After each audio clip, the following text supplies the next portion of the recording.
Welcome everyone to Falls Mana Drisha. This is the moral philosophy of Rav Isaac Hutner with Rabbi Alex Ozar. This is our third of 4 sessions. Does Jewish tradition recognize an ethic independent of halakha?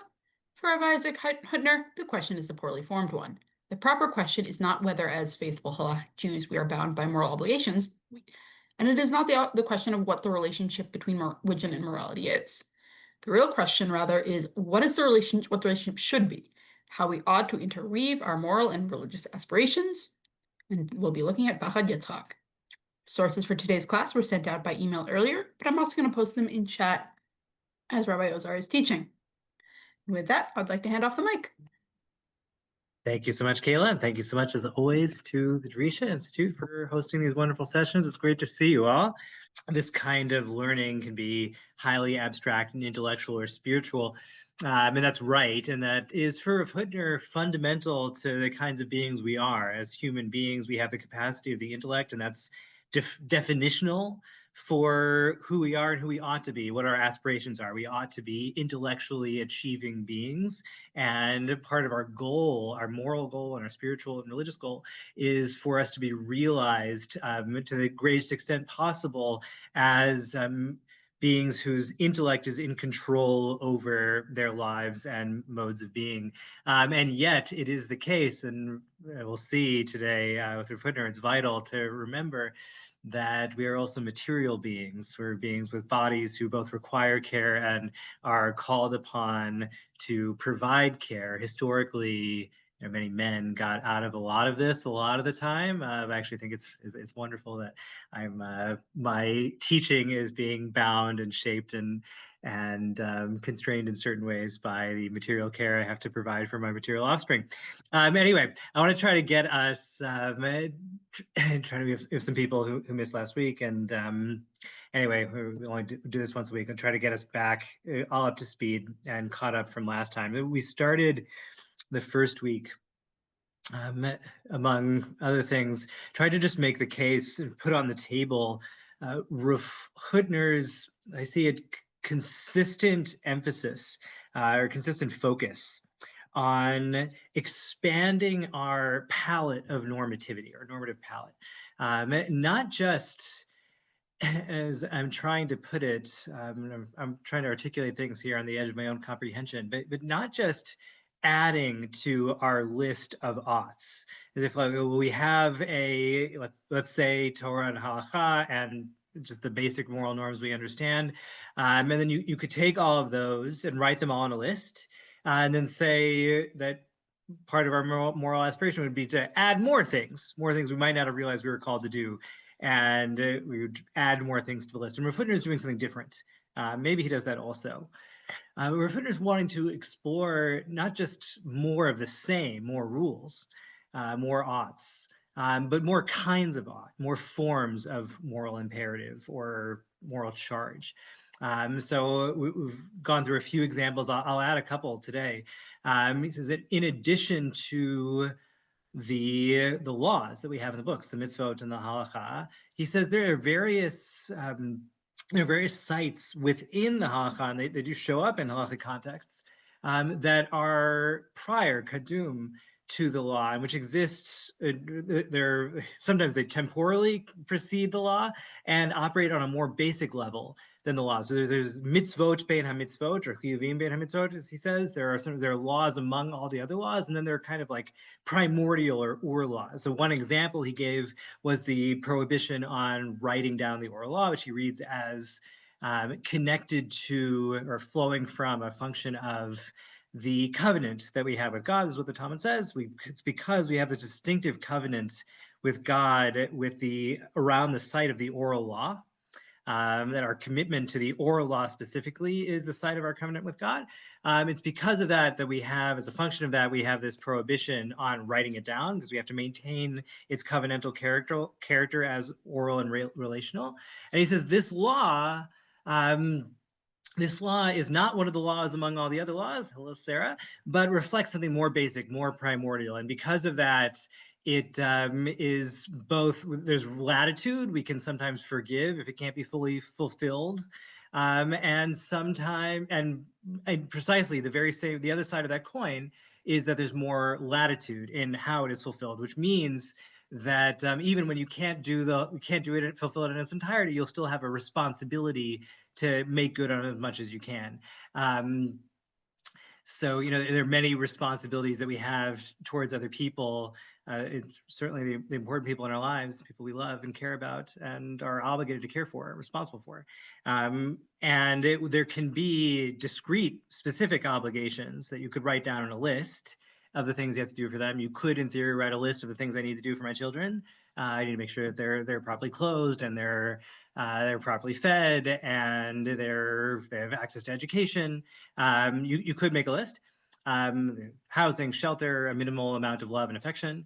But also because what's really going on, the responsibility is relational, and it's about this more personal, fluid, primordial form of care and obligation that I have that can't fully be spelled out in law, in statutory form. So that's going to mean like if something happens and they're really busy, something crazy, and I'm pulled in some other direction, and I told my kid that I would read a book with them, and then the other kid has some crisis. I need to go attend to the other kid. So kid number one, it's they can't file suit because I failed to read the book with them. It's not that kind of imperative. On the other hand, I can't say, well, I have this excuse, so I'm off the hook, and I don't have to read you again. No, I'm going to have to find some other way to make up to my child the fact that I missed reading the book with them. I'll read 2 books. I'll do something else. We'll go out for ice cream sometime. So there's both that there's some allowance and latitude, but actually the obligation is deeper. Hutner spells this out with regard to the obligation for martyrdom as flowing from this more primordial form of relationship. He also mentioned last time, 2 times ago, there's the primordial obligation of truthfulness, which he says underlies the very foundation of the Brit, the covenant, which he says is not a specifically Jewish concept. In the Torah's view, this applies between Jews and non-Jews, or non-Jews between themselves, and is the very basis of our obligation to heed the law. That we enter into a covenant with God at Sinai, and it's on a result, as a function of that covenant, that we are obliged, or we're duty bound to follow the law. But that presupposes that covenants are obligating. And there can't be a law that says that you must follow the covenant as if the covenant is the basis of the law. So it must be that covenants have their own primordial normative force of a different kind than the normativity of the law itself. In one place, he talks about the not doing this or that, but what we value and how the way we conduct ourselves shows what we value, and this is having normative importance. So he says you can have 2 people who are more or less equivalent in piety. They do all the same mitzvot and they look more or less the same, but you can tell in subtle ways that one of them really values, say, Torah learning or Torah scholars or something like that, really gives their respect. You can see the way they conduct themselves, see the way their eyes light up when a Torah scholar walks in the room. And there's some people who say, they're in the same Beit Midrash, they're doing the same thing, but you can tell what they really value is making money or something else. And he says that also has a normative charge. We have a responsibility to place ourselves in the right kinds of relationship to value. That matters too. The one other site I'll mention, which I have not brought up yet, one of his most radical teachings, he actually says there are certain occasions where, and he cites a very interesting tradition with regard to the inauguration of the Mishkan, the tabernacle, in the desert, and he says there's an offering brought of incense, and the incense is brought by the Nesiim, the chieftains of the tribes. He says as a rule, the rule is that incense, ketoret, must be brought from public funds. And yet, precisely at the point of the inauguration and celebrating the inauguration of the Mishkan, the offering is brought from private funds. And he says, what's that about? Why specifically at the point of inauguration, you'd think they would want to do everything exactly right? And he says, no, actually, and he's a complicated chain of illusions as he wants. He says, no, there was a kind of expression of love through transgression. There's a kind of eagerness and enthusiasm of the love and the relationship that was meant to be expressed at the founding of the Mishkan, that was actually appropriately expressed through a kind of soft transgression. He spells this out in the context of the Hanukkah story. We're not going to go into all the details there. I know there was a lot to drop in a very short, very quick piece. But this again is another kind of normativity. There's the normativity, the ought, the shoulds of a moment of founding, of inauguration, of starting a relationship. And there's a kind of romantic enthusiasm where it's actually, you were right to respond to the charge by breaking some of your rules. And I think at the beginning of an exciting point, beginning of a courtship, you might want to, you don't want to do anything hurtful, you don't do anything bad, but something that stretches beyond your normal bounds and your normal routines, that shows that you are moving beyond the standard regulations, is what's necessary to show the depth of your commitment to the person you're entering into this relationship with. There's a lot more there. I know that was very quick, but I just wanted to give you a sense of, again, this first gesture, first argument that I'm making, that Rav Hutner is just back over and over and over again trying to discern, articulate, explore these alternative modes of normativity itself, not just more rules, but different kinds of ways we're obligated and responsible. And finally, the last piece that is very important is the distinction between obligations that are fundamentally impersonal. They're just objective, they're just there. So I like to use my kids as examples because, again, they're just, these days, they thankfully, blessedly, they take up a huge amount of my brain space, and may as well share that. So this morning I was having an argument with my son. I said, you need, in addition to your donut, you need to have a cheese stick for your breakfast. And there are different ways to spell that out. I could say, he says, why do I need to have a cheese stick? And I think what I actually said this morning was, because you need to have protein with your breakfast. You can't just have donuts. That form of imperative is impersonal. It's just, this is a statement of the rules to which we are bound. And there was no source attached to it. Like this, there was no particular authority that legislated it. It was just, this is the rule. This is the practice. This is the more. This is how we do things. That's the form of normativity I was asking him. And part of that was because, like, I don't want you to ask questions. Like, this is just what you do. I also could have more directly appealed to, it's healthier. You'll feel better. You'll feel better in school. You'll do better the rest of your day. You won't have a sugar crash. I could have given him reasons that appealed to other reasons that he would recognize. That would be a different kind of normative charge. And there it wouldn't be like, you're obligated to do this yourself. It's like, this is actually what you want, and I'm helping you see what you want. And that's a different kind of normative charge.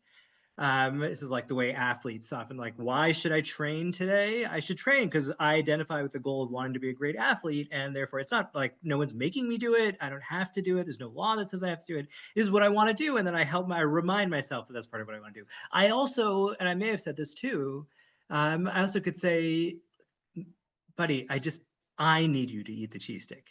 Forget, like, it's not there's some abstract rule to which you're bound. It's not about other ends you have. It's like, I just need you to trust me. This is what I need you to do. Mom is away today, and I can't deal with it being my fault that you ate a terrible breakfast and then you're grumpy all day. So I need you to do this for me. And that's a different kind of charge. That is, it's not that there's a rule. It's not that it's a goal with which you identify. It's your relationship with me. I'm asking you to prioritize that, and act on the basis of that commitment that we have to each other. Okay, that was all that. What is the story?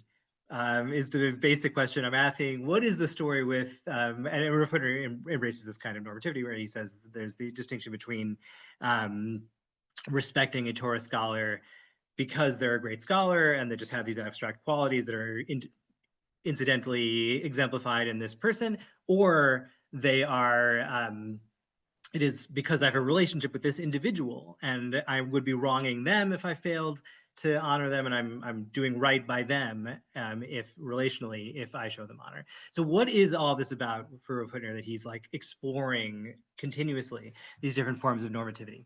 Last week, we went through, and I know I got cut off at the end due to some computer problems. Last week, we went through a passage, Mamar, in Rav Hutner's essays on Shavuot, and the basic claim is that the giving of the luchot was the moment of the forging of the covenant, of the brit between the people of Israel and God, and that a brit, the moment of the forging of the covenants, it needs to be distinguished from the content of the covenant. So there's the Sefer HaBrit, which is the Torah. The Torah is the set of laws and principles to which we are bound as a function of the covenant. We enter into the covenant around the Torah. That means that we have to keep kosher, we have to keep Shabbat, et cetera, et cetera, et cetera. We're bound by all those laws. That's the content of the covenant. But he says the founding of the covenant itself, the forging of the covenant, has its own distinctive content, and that's represented by the luchot. I made the analogy, it's the difference between a marriage, and the normative content of the marriage, how you conduct yourself day to day, what that looks like for you to be in that long-term relationship on any given day, the various commitments you've made to each other, and how they're executed in practice. Between the marriage and the wedding. And the wedding and the marriage, there should be some alignments between what's expressed at the wedding, that form of commitment, or the expressive commitment, what that looks like. There will be some continuity between that and what you expect or hope for later in the marriage, but it'll also be distinctive. You'll say distinctive things, you have a distinctive kind of party, and there's certain things you express at that very beginning moment that are foundational to everything that's going to come before it, but also distinct from everything that's going to come before it. We don't have weddings every day, it calls for something special. What he says is called for at that moment, the moment of founding, the marriage part, the wedding part, the brit, is, he says, always, and this is the pattern, there is always a reciprocal and mutual giving. Each side brings something to the table. And so there's something, often something split in half. There are two sides, and the two sides are brought together. So he says this is a story we see this with Avraham and the Brit Bein HaBetarim, the covenant between the parts. He splits the animals and walks in between them. Just the imagery of the two sides and the Brit being in between the two. He says the blood from the sacrifices when the Bnei Israel forged the covenant at Sinai, there's blood that's sprinkled on the people, and there's blood that's sprinkled on the mountain towards God. This is the blood goes in both directions to express this mutuality, that there's something being given on both sides. And then he says the two luchot, he quotes this rabbinic tradition that they are luchot shavin hein. It should be shavot grammatically. I think the rabbinic language is shavin. That they are equivalent. And we said, it's really interesting because they're not equivalent. The first group, they just literally have different words on them. They're the first tablets, which Anochi Hashem Elokecha, I'm the Lord your God. Don't have other gods beside me. Don't worship anybody else. Don't take my name in vain. Keep Shabbos. Respect your parents. And then the second one is don't steal, don't murder, don't commit adultery, don't bear false witness, and don't covet. If I made a mistake in his order, I apologize.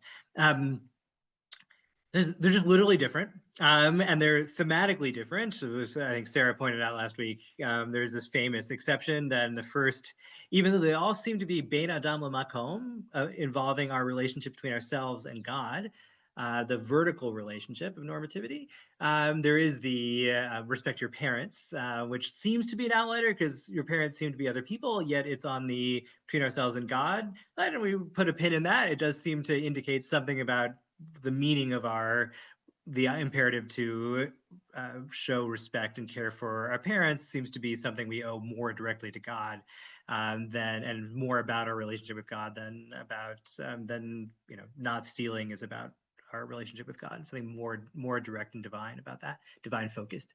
But anyway, the two tablets classically is how they're read. The first is Bein Adam L'Makom, the second is Bein Adam L'Chavero, between man and God, between man and our fellow people.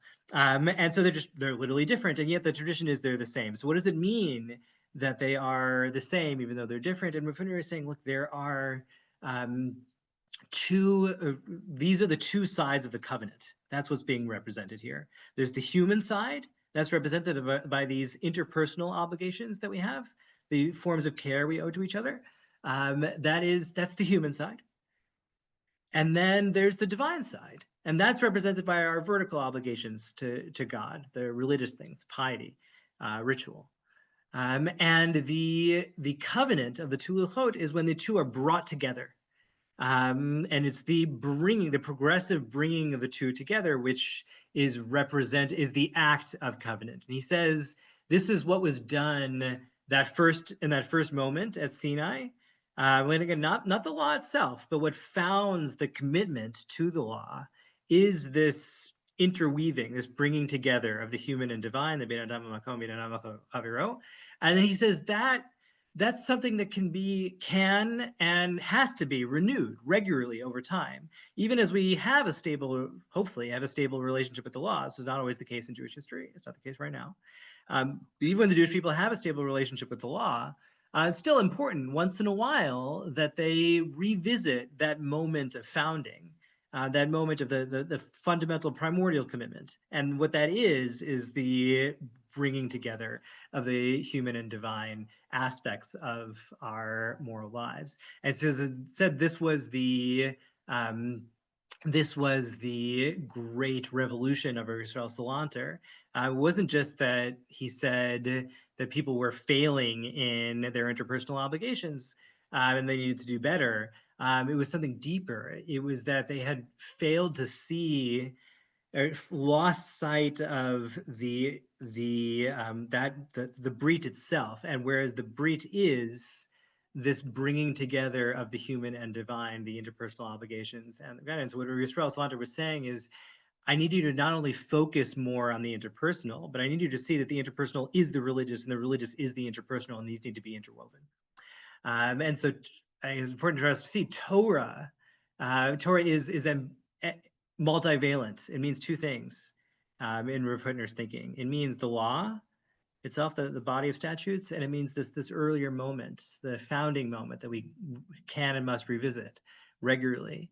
The moment where we bring the human and divine aspects together. So with all that back in our heads, I want to try to spell out in very concrete terms how Rav Hutner spells out what does he mean by this? What is he talking about specifically?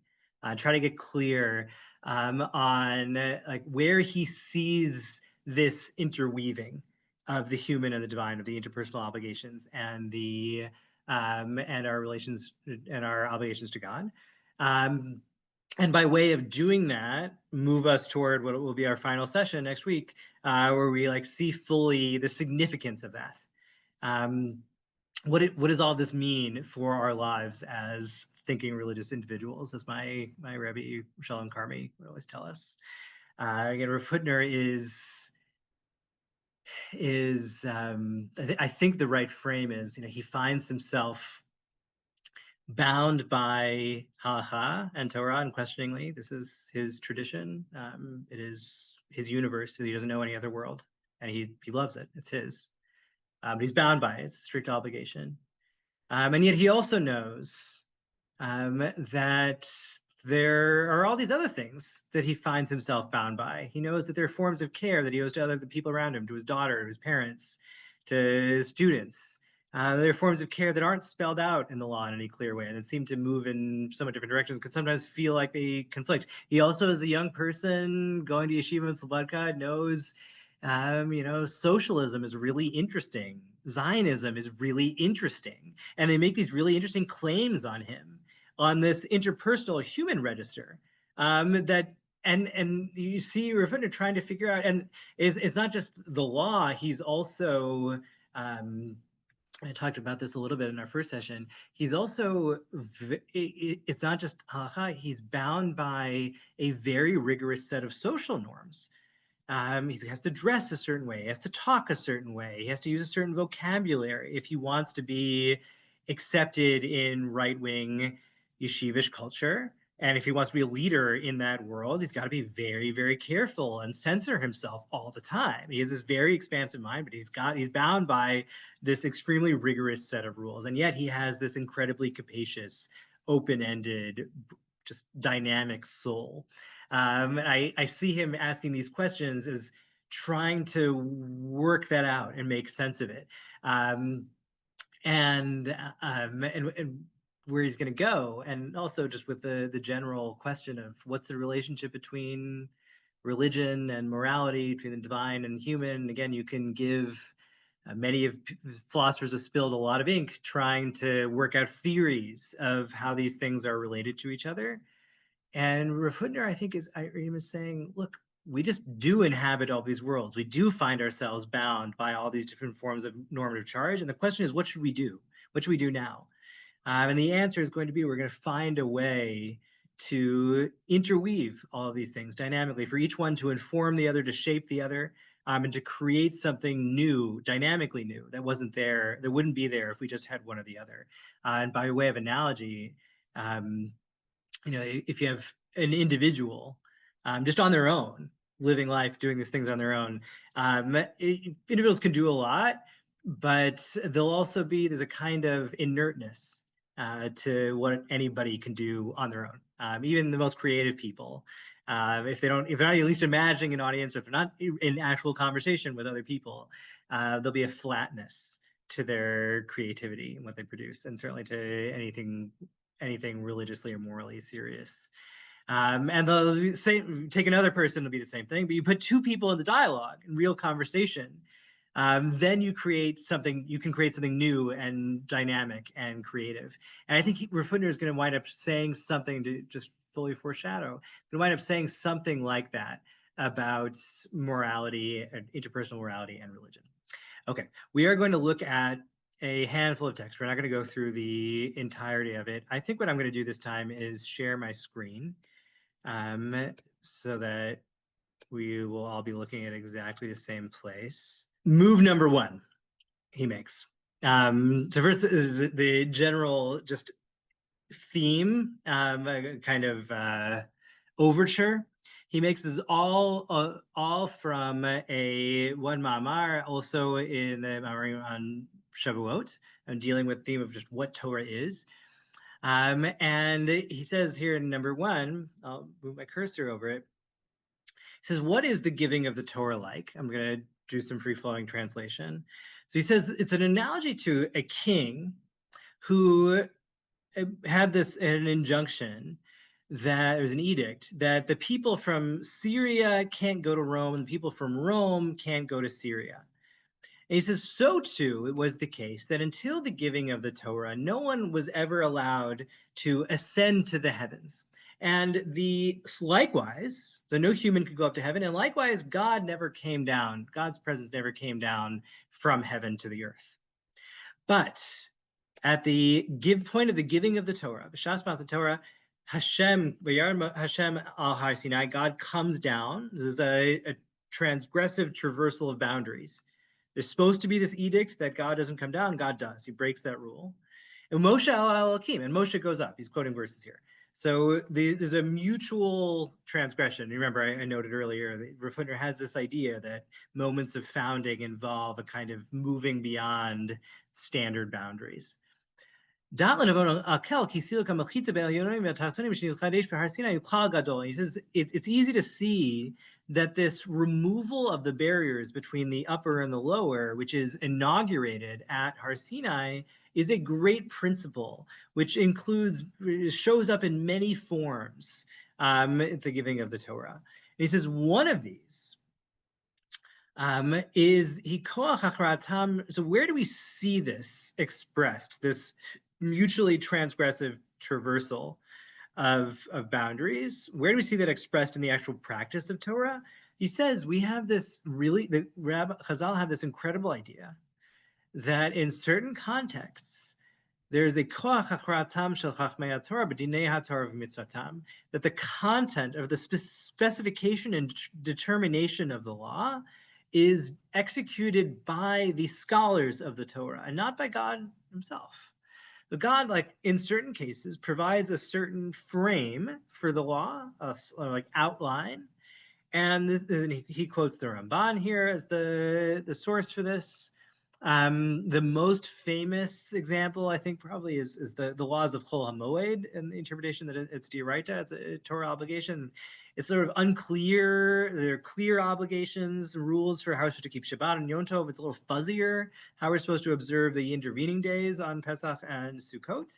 And this is an example where maybe it was given over to the rabbis. They were given a sort of general charge, figure out how people should duly honor these days. And the rabbis gave it specification. They said, you can do this kind of sowing, you can't do that kind of sowing, you can plow for this kind of purposes, water your field for this kind of purposes, but not for that kind of purposes. And so what you have is a divinely given law that owes its specification, its applicability to human hands. And so there's this breaching of boundaries. The source is divine, but it only becomes what it will become, and is only actionable as divine law by human hands. And so that's traversal number one. And he says, there can be no greater transgression of this boundary than saying that divine law is effectively authored by humans. He says that's a complete transgression, a removal of the boundary. We've blurred the lines between heavenly and divine, or between heavenly and human.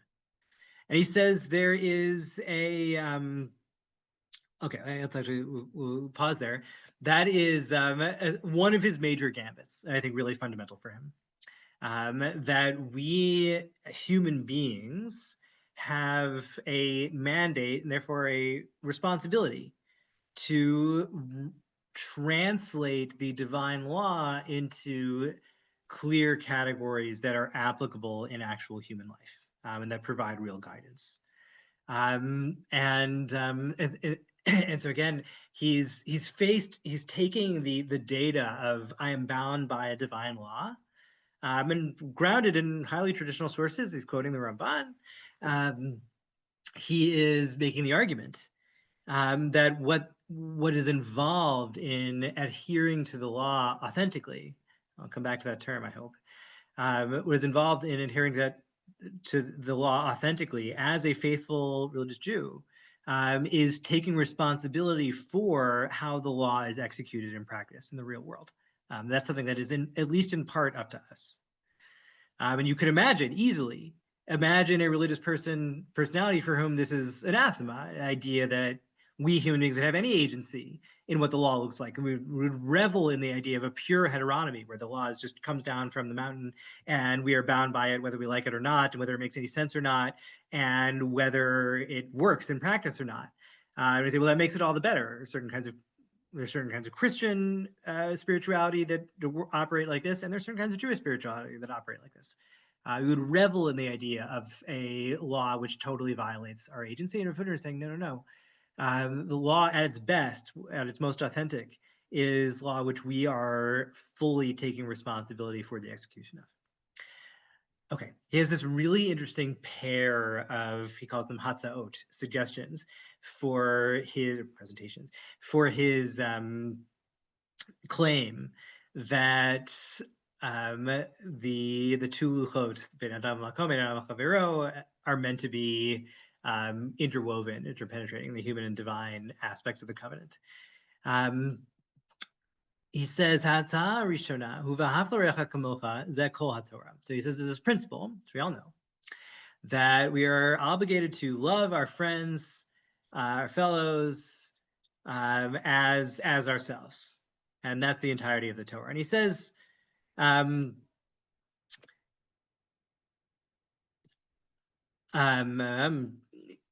he says, is this question?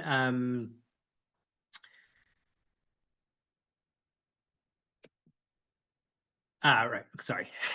So it says the entirety of the Torah is you should love your fellow as yourself.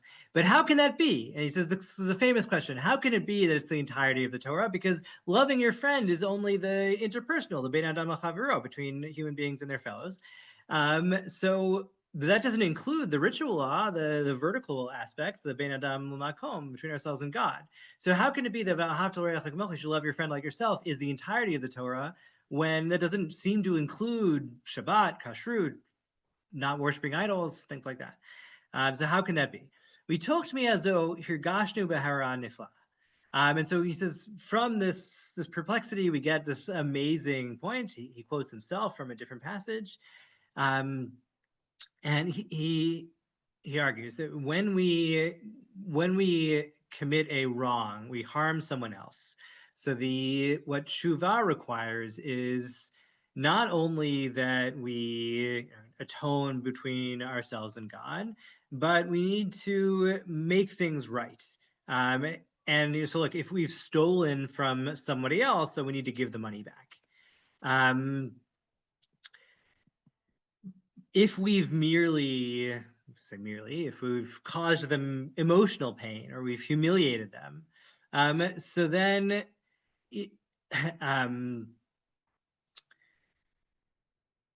sorry, I'm trying to do this quickly, and so I'm skipping steps. But the part of the obligation to appease them, reconcile the relationship, even when it was an immaterial form of harm. And so, like, what we need to do is make it such that they no longer hold a justified grudge against us. Right now, they are justifiably angry because we caused them this emotional harm. And what we need to do is, through the right kind of relational work, get them to no longer be justifiably angry. And he says that, what is this about? He says, you know what? The mitzvah of loving your fellow like yourself isn't just about loving your friend, showing them care, but it is also obligates us to be beloved. It's a really fascinating claim. Part of my obligation to love others is to make it such that they can love me. And since the nature of love is that every lover desires to be loved. I can't say I really love you if I don't want you to love me. And so,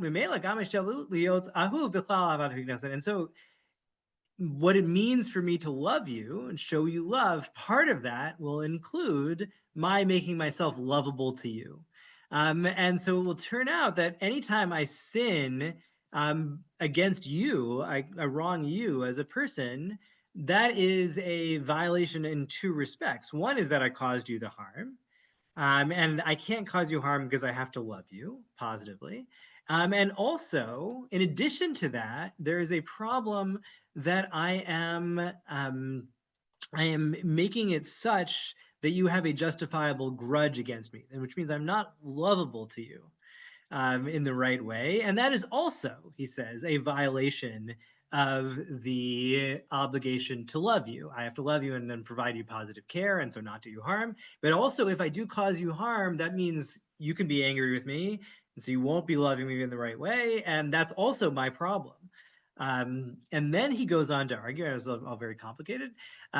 He goes on to argue that based on interesting passage in Mishnah and Horiot, that the more you fulfill mitzvot, the better you are at piety and fulfilling the ritual law, bein adam makom, the more of a re'ah, more of a neighbor, a fellow that you are, the better a part of the community that you are, and therefore the more people are obligated to care for you. So if it's a question of, I have two people here and they have both lost objects and I only have time, or whose object should I return first?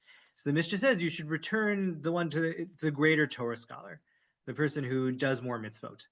And he says, what this means is that the fulfillment of mitzvot, or the failure to fulfill mitzvot, is an index of how lovable we are in this sense. When I am punctilious in my observance of the mitzvot, I give you reason to regard me as lovable within this Jewish covenantal context. And when I fail to do the mitzvot, I give you reason to be justifiably cross with me and angry and to treat me less well.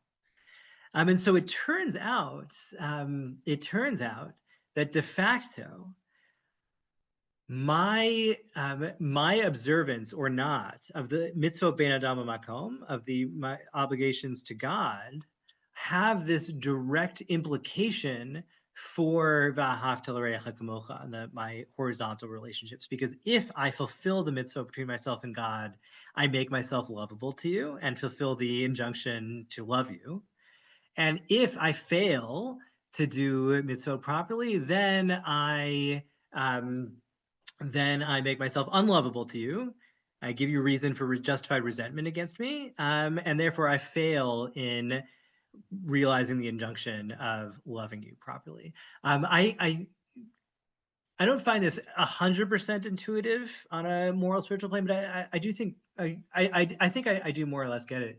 And I actually teach this regularly, and I try to get our college students to show up for Minyan. And actually, the way the Shulchan Aruch formulates the obligation to go to Minyan is not that you as an individual are obligated to pray in a Minyan, and this is about your relationship with God. The way it's based on the Gemara in Brachot. It says that if you live in a city, if you have a shul in your town, and you don't go into the shul to daven, Nikra Shachin Ra, you're a bad neighbor. When I teach it, I like to teach it positively. If you have a shul in your neighborhood and you do show up, you are a good neighbor. That's good neighborly virtue and good care for the people around you. Like fundamentally, yes, davening with a minyan is about your davening well and about this obligation you have to God. But most fundamentally, what the Gemara wants us to know is that it's about caring for the people around you. And this, I think, shows up in a lot of ways. Like if we're trying to create, if it's important to me as a Jewish person to for me to, let's say, fulfill Shabbat and to raise a family that fulfills Shabbat and to have a community that fulfills Shabbat. Like I can't do that on my own. I can't do Shabbos by myself if there isn't a community around me doing it. And if you're not doing it well, that has implications for my ability to do it too, for all of our ability to do it. We all have, like Judaism is never a solo sport. It's always a team and a communal effort. And so how well I do, impacts how well you're able to do. And you have reason to thank me and love me more if I do it well, and you have reason to justify resentment against me if I do it poorly. Anyway, he's making the argument that there is in fact this direct entailment relation between our fulfillment of the divine law towards the implications for our interpersonal obligations. The other direction is much simpler. Number 3 here. He says the commandment to walk in God's ways certainly is a form of worship between ourselves and God.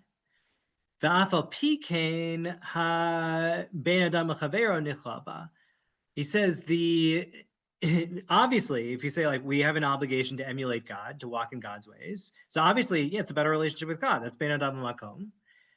But classically, the Chazal in several places tie the obligation to be kind and compassionate and caring to the people around us, to visit the sick, to bury the dead, and so on and so forth, to provide material forms of care to the people around us.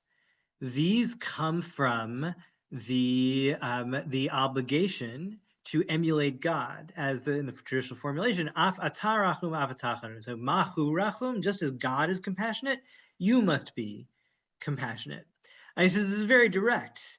He says, yeah, we have this obligation to emulate God, but that directly entails, and the specific content there, like there's nothing, the way this is spelled out in Chazal is never in ritual, it's not like as God wears tefillin or as God observes Shabbat and Kashrut, you must do these things enthusiastically. No, it says God is kind and compassionate and caring, you must be kind and compassionate and caring. And so what it means to worship Hashem, to be in relationship with Hashem, to fulfill our mandate, in emulating God just is, and in that on that vertical ben adam makom axis, just is fulfilling the interpersonal mandate of care.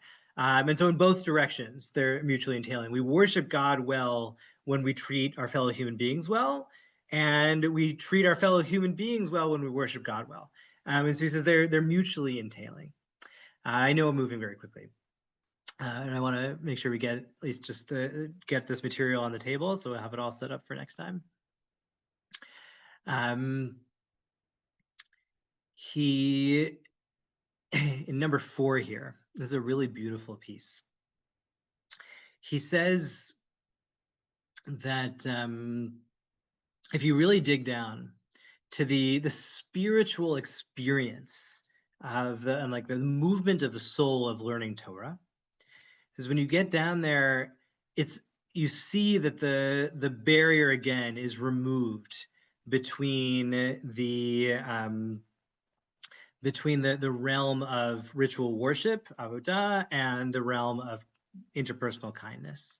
He says the movement of the soul of kindness draws its sustenance, yoneket, it's really to suckles its sustenance from the recognition that right now I have something and my friend does not. So I have wealth, they do not, so I give them some of my wealth. And the movement of the soul in regard to learning involves I think there's maybe a word missing here, involves the experience of recognizing that I have nothing and my creator has everything. So in the vertical axis between myself and God, I have this, in worship, I have the experience of I have nothing, God is everything. I'm fully dependent. This feeling of dependence and receptivity. I'm receiving care, if anything, and I owe everything to God. And then the feeling of providing care for others is I feel like I'm full. I have a lot, and I have more than the people around me, and so I can give. So it's this spontaneity and moving forth from what I have, as opposed to I have nothing, and I'm the experience of receiving. So the first puts its character in the experience of sorry, again, he repeats the experience of having nothing, and the second is the experience of a receiver. Whereas the experience of learning Torah, he says, unlike either worship or gemilut chasadim, kindness, Talmud Torah, he says, includes both. Shari kach mikra omer b'Torah Hashem sam chavso b'Torato yegayim v'layla mikra Torah Hashem u'v'sof Torato. Quotes this amazing piece of rabbinic commentary that Torah originally comes from Hashem and then becomes, through our learning, becomes ours. And the Torah, so if you're a scholar, if Andrew studies Torah and creates and articulates Torah, mechadesh, comes up with new insights, that becomes Andrew's Torah, not just God's.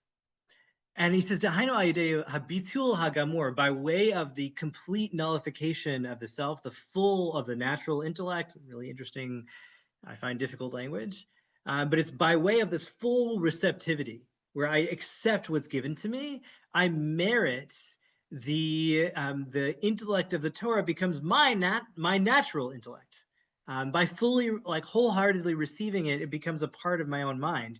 But then, such that, and this is what we saw earlier, such that the determinations of my mind, if all this, I'm not claiming I've ever managed to get to this level, but if I were to fulfill this aspiration to receive Torah in this way and achieve this kind of mastery, such that the Torah were mine, then it would be the case that the determinations of my mind would themselves become Torah. And this is what he says happens with Chazal, that they receive the Torah in such a pure and deep way, and such a fully heteronymous way. It's given to them. God is everything. They have nothing. They receive it, but in that way, they become full. And they are then able to actively, as agents, spontaneously create Torah, offer new Torah that is now theirs. So they actually they gain agency and autonomy through dialectically through that heteronomy.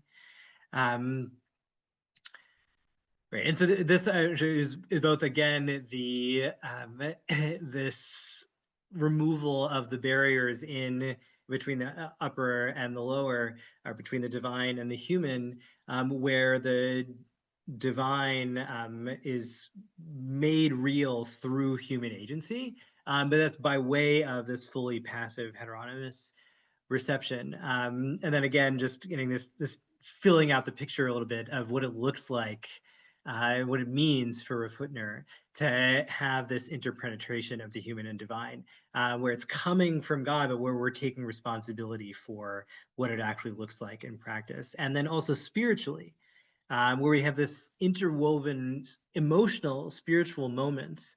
Our experience in life is that we are like, it'll go back and forth. Sometimes we'll feel like we are nothing and we are fully dependent and we're helpless. We just call out to God for help and guidance. We have no idea what to do. I certainly have experiences like that. And there'll be other times when we are fully confident. Yeah, like, yeah, we have the instructions, and I see in front of me what's supposed to happen, and I see what I'm supposed to execute, and I go out and do it, and I feel full and confident, and I have clarity.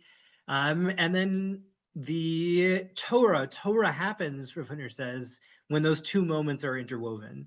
When you faithfully hold on to both of those moments in your daily experience. The last piece, before we conclude, this we're not going to read inside. It's a really, I've done some digging trying to figure out if he's quoting some like then popular philosopher or scientist. I've not been able to get this, but he not been able to figure it out. I've asked around if anybody can help, but I haven't gotten it. He was smart enough. He could have come up with this himself. But it's extremely interesting. He adverts to the rabbinic principle that Ein Adam Lomed Ella b'makam sheli b'chafetz. A person can only learn Torah where their heart desires, and this means that there's an allowance even when we others wouldn't want to. Say like a husband needs to go learn Torah somewhere, and the yeshiva where they learn well is somewhere far away, so they have an allowance to go there. And also this is taken to mean in terms of deciding what to learn. Should I learn Gemara? Should I learn Tanakh? Should I learn this Masada, that Masada? You should learn what you enjoy, what gives you pleasure. And in Hutner's style, he says, obviously, if you, there are other mitzvot where if you do them in more pleasurable ways, that's great. But that doesn't affect the character of the mitzvah itself. He says it seems to be this thing internal to the character of Talmud Torah learning, that involves pleasure. That's some like important critical aspect of it. He says, here's the story. He says every way that we, each of our senses, sight, sound, involves some sort of medium, a connection, a chibur. Right? So he says, in order for our eyes to see, we need light waves. In order for our ears to hear, we need sound waves. And in order for our hands, for our bodies to feel, we need to act physical touch. There's always, and if you have eyes and an object but no light, then you don't get any sight. And if you have ears and but something's blocking the sound waves, then you don't hear. You need that medium. And he says, what's the medium of cognition, of the intellect? He says the medium of the intellect is pleasure. You could use other words. Heidegger used the word care, and Max Scheler, who I'm sure if Hutner read, used the word care. He used the word interest. You think about it, there's an infinity, even look around you, there's an infinity of things, and an infinity of ways you could carve up just the objects in the room around you.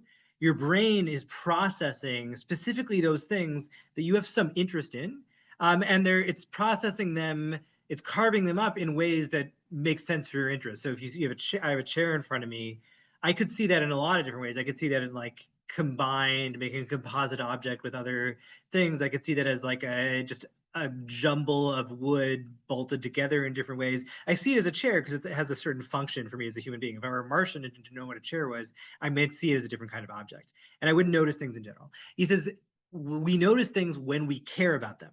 We think about them when we care about them. We understand them and comprehend them when we care. We don't bother thinking or comprehending. None of that is animated if we don't care. And the more we care, the more excited we get, the more invested we are, the more we will understand. And so he says, yeah, Torah, and you might have thought, this is where I started at the very beginning, you might have thought the imperative of Torah study was to become a kind of fully intellectual being, as like purely cognitive, like computer. And there's a certain aspect to the ethic of yeshiva Torah study where you should be divorced from all material concern and care, and you should be fully 100% focused in the way a computer is and operating with 100% mental efficiency on getting the right, doing the analysis right and getting the right answers and just getting all the material in.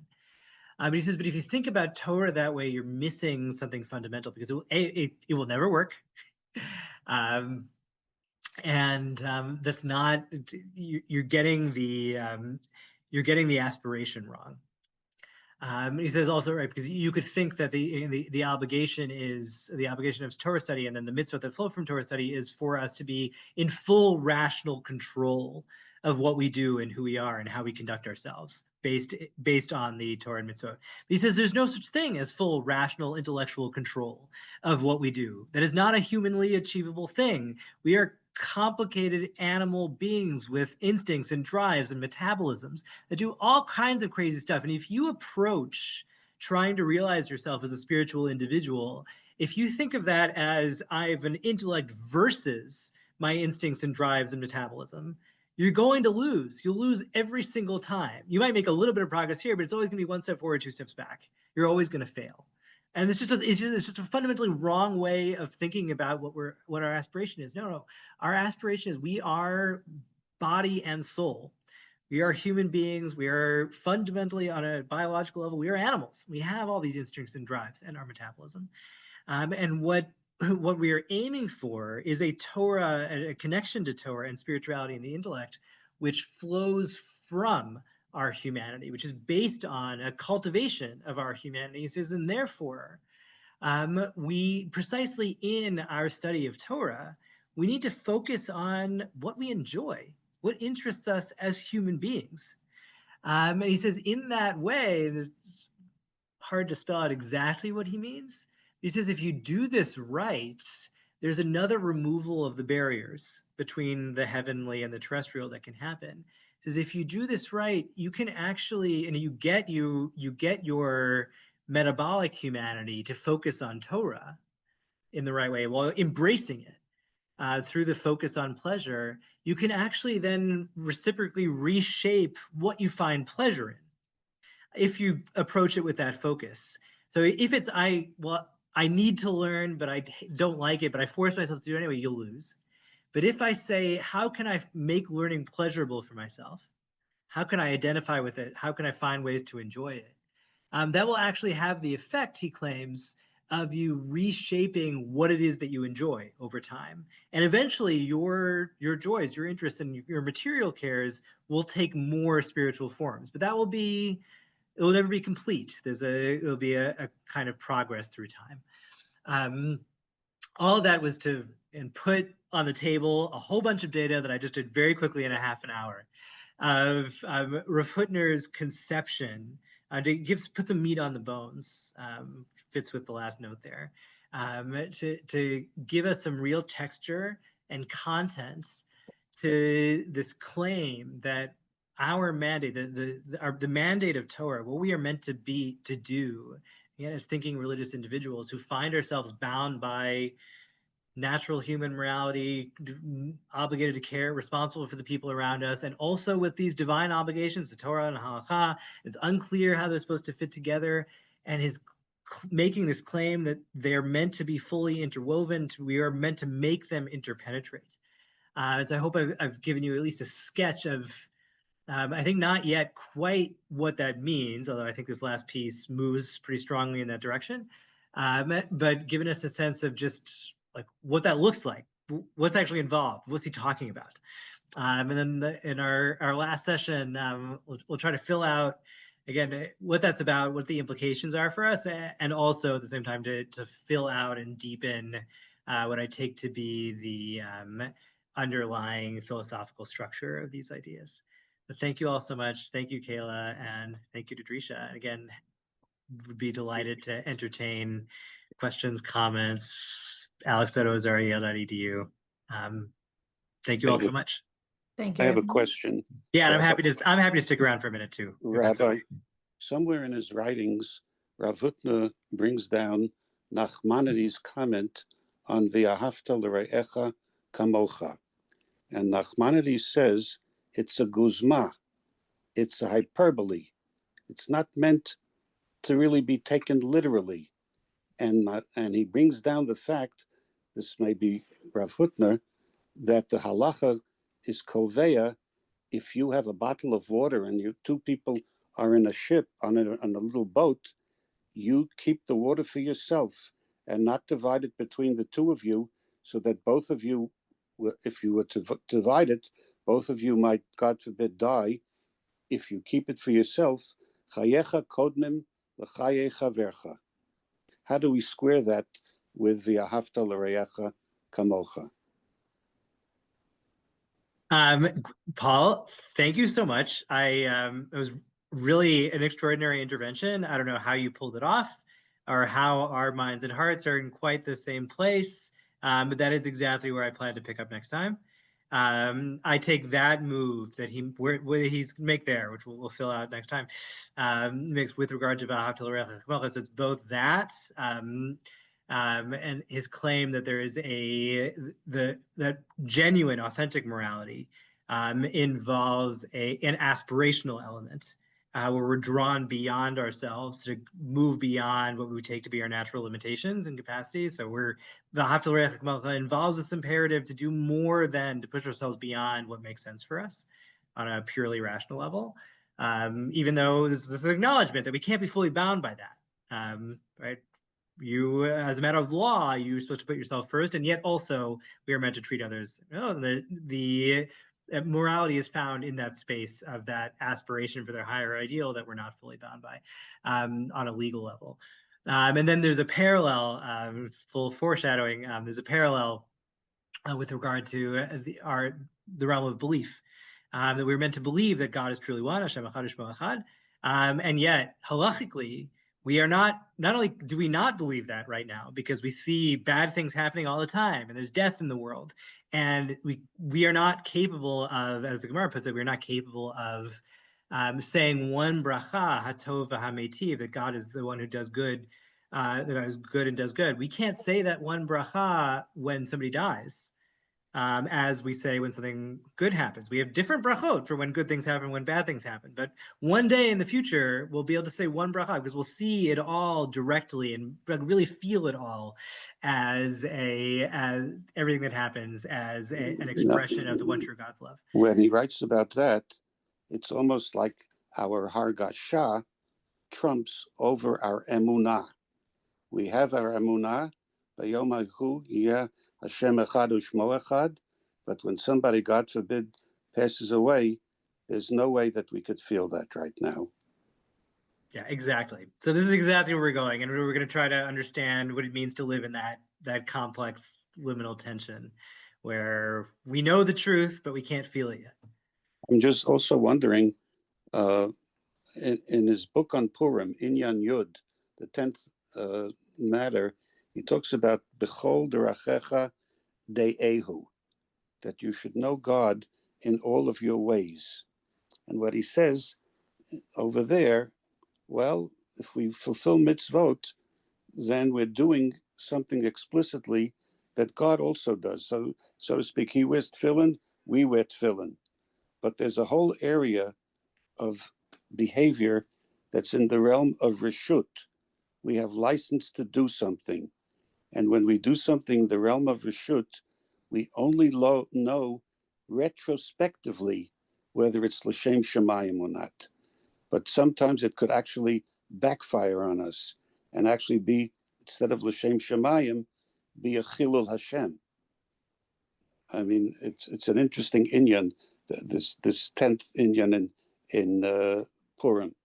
Again, Paul, thank you so much. I left that out of my presentation earlier in the formal article version, which will, God willing, be published in a few months. That did make it in there in the list of ways that Rav Hutner expands our sense of the normative universe. No, and you could imagine somebody coming in, let's say, to a shul on Sukkot, and it's all strange. And two people both have PhDs. The one, when you instruct him how to, take the lulav, he appreciates it. The other one might get insulted. What, I've got a PhD. What do I need this nonsense for? So again, the same type of behavior might have two different results. And I Right. think that's found in his Inyan Yud. Thank you so much, Paul. All right. That'd be great. Thank you, everyone. And I hope to see you all for one last class next week. Thank you so Take much. care.